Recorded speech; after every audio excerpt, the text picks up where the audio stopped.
O que os novos estudos estão mostrando é que o coração humano é o mais forte gerador biológico de campos elétricos e campos magnéticos no corpo humano. Então, o nosso coração tem a capacidade de gerar os mesmos campos dos quais as coisas do nosso mundo são feitas. Os nossos próprios livros de física dizem: se você quiser mudar as coisas da realidade, você tem que mudar ou o campo elétrico ou o campo magnético, e há um termo para ambos.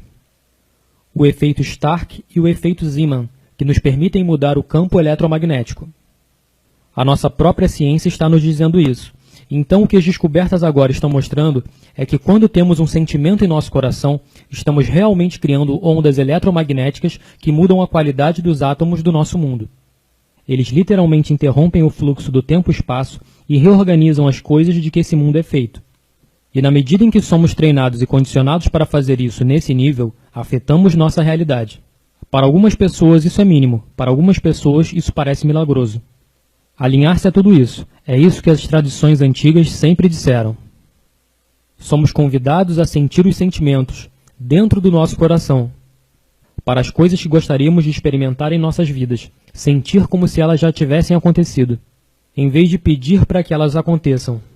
Esse sentimento impotente em nosso mundo, que todos nós fazemos de vez em quando, e não há nada errado em pedir intervenção. Mas o que a ciência está mostrando vem de um contexto. Há textos de 5.000 anos de idade que nos deixaram instruções. Instruções muito claras. E elas disseram: quando você quiser mudar seu corpo ou mudar seu mundo, ao invés de sentir o que você não tem, se sinta como se já tivesse acontecido. E isso parece não fazer muito sentido para nós. Soa como hocus-pocus para um cientista. Até entendermos que quando temos esse sentimento, o que estamos literalmente fazendo é criar um modelo eletromagnético. É a planta em nosso coração em que o material quântico do universo congela em torno de nós. Nos dá a realidade que corresponde ao que sentimos. E por enquanto, todos nós fazemos isso inconscientemente de vez em quando. Eu acho que estamos chegando a uma época da história agora, onde reconhecemos que somos uma família nesse planeta.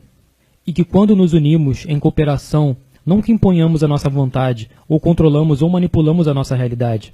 Não é disso que se trata. O físico John Wheeler, colega de Einstein, chamou de participação. Ele disse que participamos no tipo de criação, o tipo de realidade que nós escolhemos ter. Seja a biologia de um corpo humano ou a paz entre as nações, em uma ampla área geográfica. E o papel que nós desempenhamos é determinado diretamente pela nossa vontade de aceitar o nosso papel como parte disso. E isso muda tudo.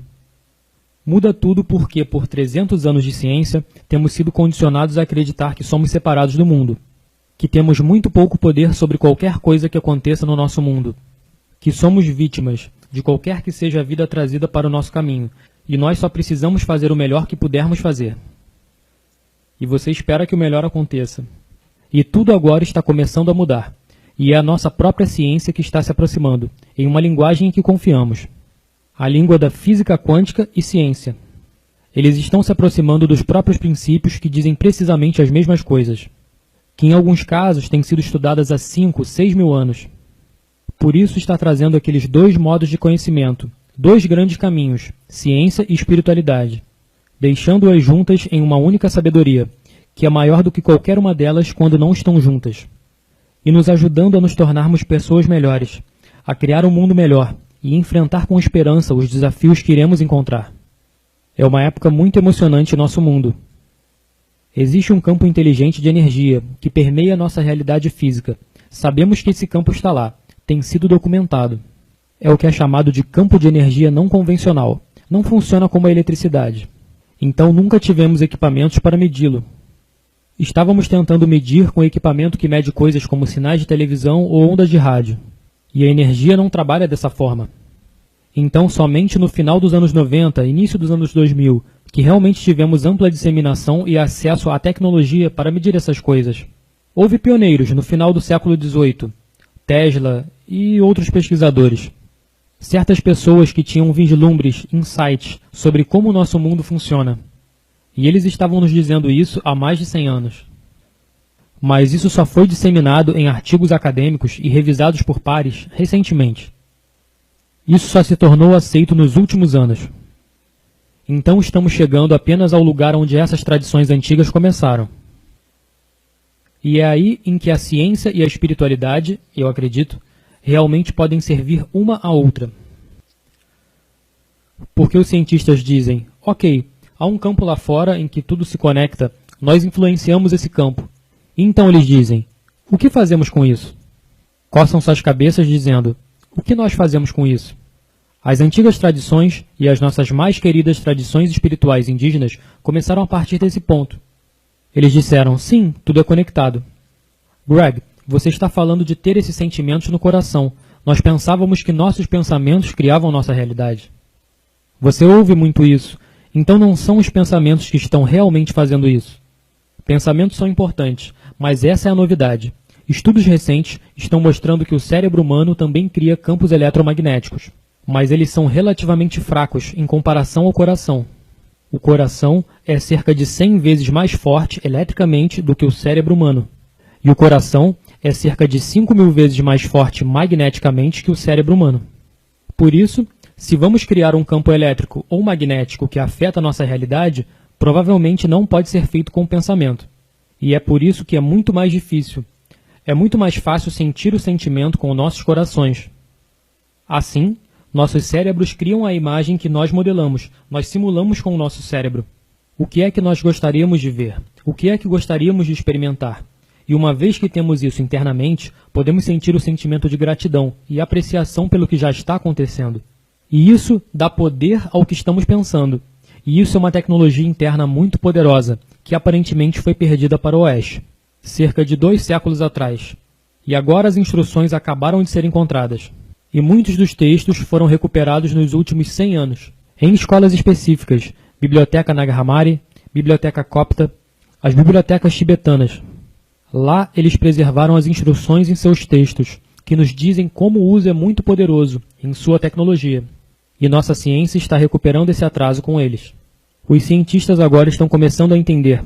É a consciência, é a nossa crença, é a maneira como sentimos, as limitações que temos aceito culturalmente, através de nossas famílias ao longo da história.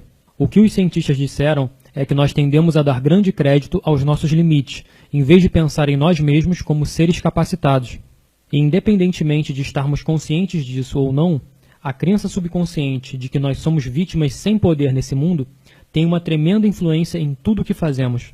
Até pessoas muito conscientes que gastam suas vidas em ashrams e em cavernas meditando, em um mosteiro que você conheça do outro lado do mundo, a 17.000 pés acima do nível do mar.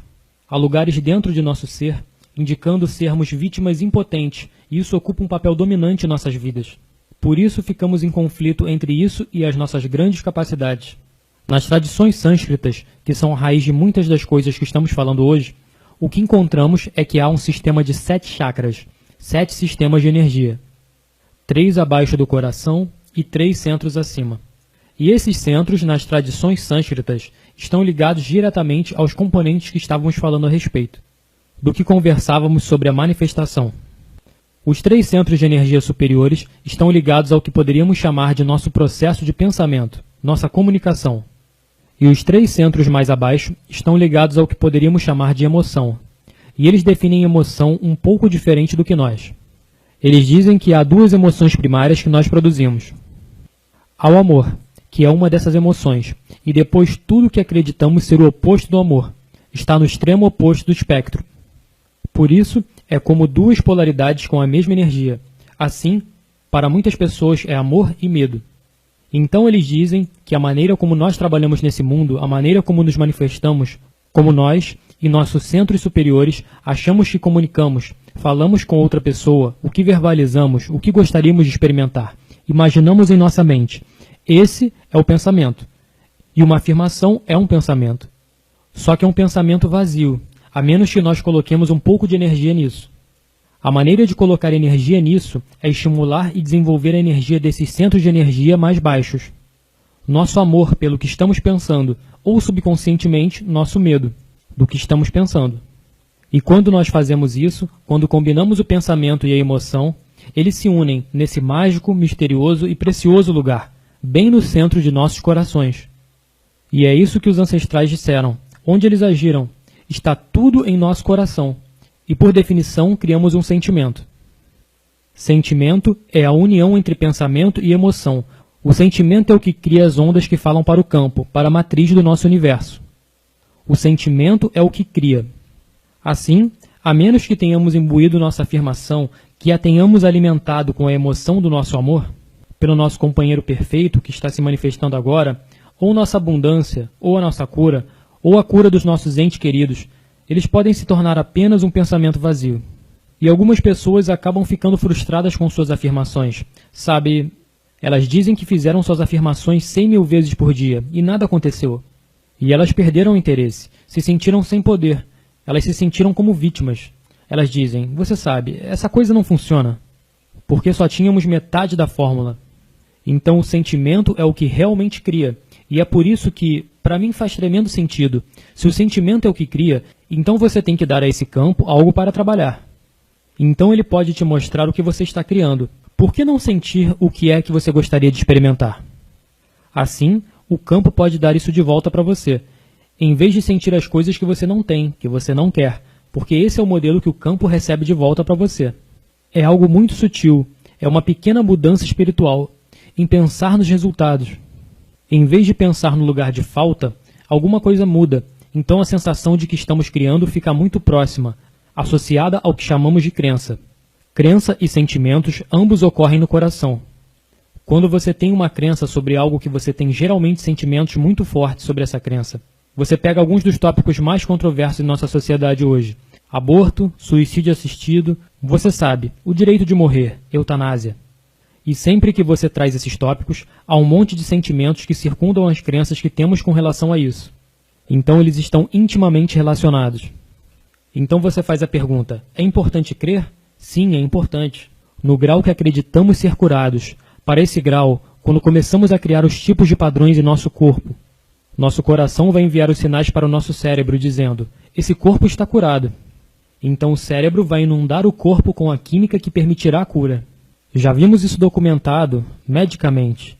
Então isso acontece dentro de nossos corpos. O mesmo princípio agora está sendo documentado além de nossos corpos. Então o efeito não se limita aos nossos corpos. Esse campo carrega esses efeitos além de nossos corpos no nosso mundo físico. Dessa forma, nós influenciamos. Sim, eu não estou usando a palavra controlar ou manipular. Não estamos impondo a nossa vontade quando influenciamos. Nós temos a capacidade de influenciar o resultado dos eventos em nossas vidas, individual e coletivamente.